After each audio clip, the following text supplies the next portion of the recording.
नमस्कार दोस्तों, मैं हूं संतोष कुमार शर्मा और आप देख रहे हैं हर्बल पुराण यूट्यूब चैनल। दर्द की होम्योपैथिक चिकित्सा। दोस्तों, आज हम चर्चा करने वाले हैं दर्द की होम्योपैथिक चिकित्सा के विषय में। तो दोस्तों, जैसा कि हम सभी जानते हैं, दर्द तो ऐसे कई तरह के होते हैं, किंतु इस वीडियो में हम मूल रूप से गठिया के दर्द और उसकी होम्योपैथिक चिकित्सा के विषय में जानेंगे। तो दोस्तों, गठिया में क्या होता है कि हमारे जोड़ों में मुख्य रूप से यूरिक एसिड की मात्रा बहुत अधिक मात्रा में बढ़ जाती है, जिसके कारण जोड़ कड़े हो जाते हैं तथा उनमें सूजन और दर्द भी हो जाते हैं। दोस्तों, गठिया में हम एक और शब्द का प्रयोग करते हैं जिसे अर्थराइटिस कहते हैं, और इसके कारण कई बार बहुत से लोग कंफ्यूज हो जाते हैं। तो दोस्तों, मैं बिल्कुल ही आसान शब्दों में समझा देना चाहता हूँ कि जोड़ों का प्रदाह यदि एक से अधिक जोड़ों में होता है तो इसे ही सामान्य रूप से हम अर्थराइटिस कहते हैं। दोस्तों, आशा करता हूं कि कम से कम अब तो आप लोग अर्थराइटिस से कंफ्यूज नहीं ही होंगे। और अब हम दर्द की कुछ मुख्य दवाओं के विषय में समझ लेते हैं। दर्द के मुख्य दवाओं का नाम जो हम लेते हैं तो उसमें सल्फर, रस्टक्स, कोलोसिंथ को नहीं भूल सकते हैं। कॉस्टिकम भी आता है दोस्तों, इंडियम मेटालिकम है, फिर साइलिसिया, आर्टिका यूरेंस है, लीडम पाल है, फॉर्मिक एसिड है, Formica रूफा, abrotanum, colchicum, gaultheria oil है, मेडोडिनम, एस्टिक्टा है, एंटिमक्रूड है, एक्टियास्पाइटा, एकोनाइट नेप्लस है, कोलोफाइलम है, गुएकम है, ब्रायोनिया है, एमोनम्यूर है, और इसके अलावा भी बहुत सी दवाएं हैं मित्रों। तो मूल रूप से हम इतनी दवाओं के विषय में जान लेंगे। तो दोस्तों, आइए बात करते हैं गठिया की चिकित्सा के विषय में। जैसा कि हम सभी जानते हैं कि गठिया में हमारे जोड़ों में यूरिक एसिड की मात्रा बढ़ जाती है, जम जाते हैं यूरिक एसिड जोड़ों में। तो इसलिए दोस्तों, गठिया की चिकित्सा में हम उन सभी दवाओं को जरूर शामिल करेंगे जिनका प्रभाव यूरिक एसिड पर पड़ता हो। उन दवाओं में मित्रों मैं नाम लेना चाहूँगा साइलिसिया का, उसके बाद आर्टिका यूरेंस है, एसिड बेंजो है और बारबेरिस वुल्गैरिस है। ये सभी दवाएं यूरिक एसिड पर काम करते हैं दोस्तों, तो इन्हें हम कभी नहीं भूलेंगे। अब है दोस्तों, जैसा कि आप सभी जानते हैं कि अस्थायी इलाज के लिए होम्योपैथी में लक्षण के अनुसार दवा का चुनाव करना अत्यंत आवश्यक होता है। तो दोस्तों, नीचे हम दर्द के कुछ मुख्य दवाओं के लक्षण को दे रहा हूं। और दोस्तों, कहना चाहूँगा कि जिन दवाओं का लक्षण मैं यहाँ दे रहा हूँ उनमें से जिन दवाओं के लक्षण ज़्यादा मिल रहे हैं उन दवाओं का सेवन करेंगे। दवाओं में सबसे पहले रस्टक्स का मैं नाम लेना चाहूँगा मित्रों, क्योंकि रस्टक्स जो है होम्योपैथी में दर्द की एक मुख्य दवा में आता है। दोस्तों, एक बात आप हमेशा ध्यान रखेंगे रस्टक्स के संबंध में, खास करके कि रस्टक्स जो है एक ठंडी प्रकृति की दवा है, अर्थात इसकी जो बीमारी है या इसका जो लक्षण है ठंडे और सर्द मौसम में बढ़ जाता है। दूसरी तरफ हरकत करने से इसके दर्द में आराम महसूस होता है। ये दोनों ही इसके मुख्य लक्षण हैं दोस्तों, इसे हमेशा याद रखें। दूसरी बात कि किसी भी बीमारी की उत्पत्ति यदि वर्षा में या पानी में भीगने के कारण हुई हो तो यह भी दोस्तों रस्टक्स का ही एक प्रधान लक्षण है और इसे कभी भी नहीं भूलना चाहिए दोस्तों। अब हम यहाँ पर एक और दवा इंडियन मेटालिकम का जिक्र करेंगे, क्योंकि दोस्तों इंडियन मेटालिकम जो है उसके बहुत से लक्षण रस्टक्स से मिलते जुलते हैं। तो यहाँ दोनों में हम डिफरेंस समझ लेते हैं कि दोनों में अंतर क्या है। तो अंतर मित्रों इतना ही है कि इंडियन मेटालिकम जो है वह एक गर्म प्रकृति की दवा है और रस्टक्स ठंडी प्रकृति की दवा है। इसलिए दोस्तों इंडियन मेटालिकम को हम हॉट रस्टक्स के नाम से भी जानते हैं। अतः दोस्तों, कभी भी दवा के चुनाव में इस जगह पे कंफ्यूज ना हो। संकेत के रूप में मैं बता देता हूं कि दोनों में मित्रों हरकत करने से तकलीफ बढ़ने का लक्षण है, लेकिन इंडियन मेटालिकम हॉट प्रकृति की गर्म प्रकृति की दवा है और रस्टक्स ठंडी प्रकृति की दवा है, अर्थात रस्टक्स का जो लक्षण है वह ठंडे मौसम में बढ़ता है। दोस्तों, इसके बाद हम चर्चा कर लेते हैं ब्रायोनिया का। तो ब्रायोनिया के संबंध में दोस्तों मैं कहना चाहूँगा कि इसका जो लक्षण है वह रस्टक्स के ठीक विपरीत है, उल्टा है एकदम। अर्थात इसका जो लक्षण है हरकत करने से बढ़ जाता है और आराम करने से घट जाता है।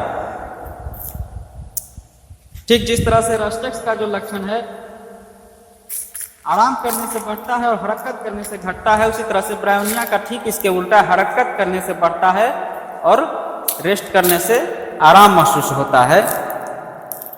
तो ये दो विपरीत लक्षण को हमेशा याद रखेंगे, जो दोनों एक दूसरे के विपरीत है।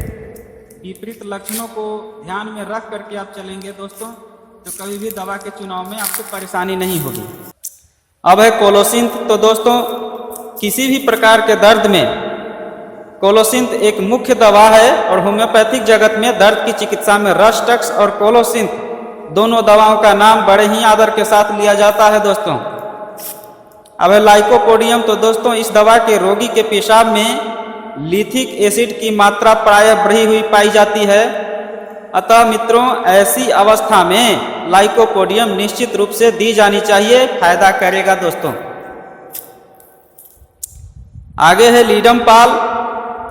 तो दोस्तों लीडम पाल का जो रोगी है उसका एक विशेष लक्षण है कि उसका रोगी अपने अंग को बर्फ मिले हुए पानी में रखना चाहता है। क्योंकि ऐसा करने से उसके कष्ट में आराम महसूस होता है और यह एक बहुत ही अद्भुत लक्षण है दोस्तों।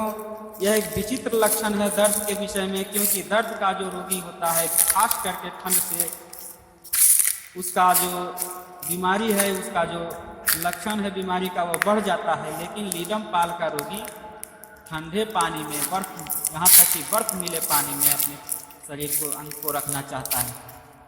हालांकि ऐसा इसलिए होता है दोस्तों क्योंकि लीडम पाल का जो लक्षण है जो बीमारी का, उसमें उसके अंग में प्रदाहित अंग में इतना ज़्यादा जलन होता है, इतना ज़्यादा जलन होता है कि जिसके कारण जो है तो वो ठंडे पानी में या बर्फ मिले पानी में अपने शरीर को रखता है और उसको उसके जलन में आराम महसूस होता है। तो एक विचित्र लक्षण है मित्रों, इसे हमेशा ध्यान में रखेंगे दोस्तों। इसके बाद हम चर्चा करेंगे कोलोफाइलम का। तो दोस्तों कोलोफाइलम में भी छोटे छोटे जोड़ विशेष रूप से प्रभावित होते हैं। कोलोफाइलम जो दवा है इसका खास लक्षण यह है कि इसमें छोटे छोटे जोड़ विशेष करके प्रभावित होते हैं।